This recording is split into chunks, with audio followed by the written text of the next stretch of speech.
Y una ley de soberanía, además, que nos permita, y vuelvo al tema inicial, gobernarnos como una nación, no como tres. Como una nación, no como tres, que es lo que sucede hoy con la LTH.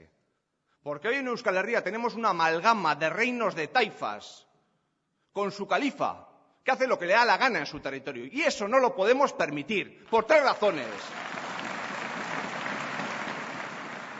Aquí cada califa hace lo que le da la gana. Y eso no lo podemos permitir, en primer lugar. ¿Por qué? Porque no podemos permitirnos gastos innecesarios, y menos en una situación de crisis. No puede ser que para gestionar, lo decía el otro día en Bilbao, pero es el mejor ejemplo, que para gestionar una autopista de 100 kilómetros se creen dos sociedades. Una en Vizcaya, hasta Durango, y otra en Guipúzcoa, hasta Donostia. Eso no puede ser.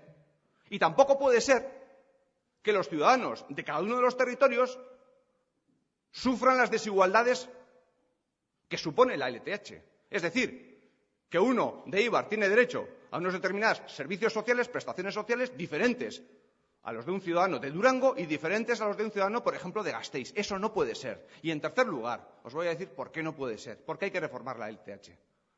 Porque al final, con tanto reino de taifas, algún califa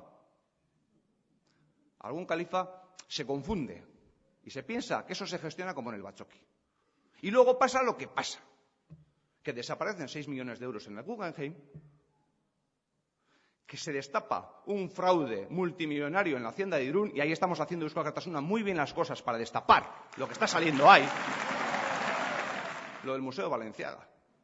Cargos del Partido Nacionalista Vasco regalando a esposas de otros cargos del mismo partido pañuelitos que salen del patrimonio, de los fondos de la Fundación.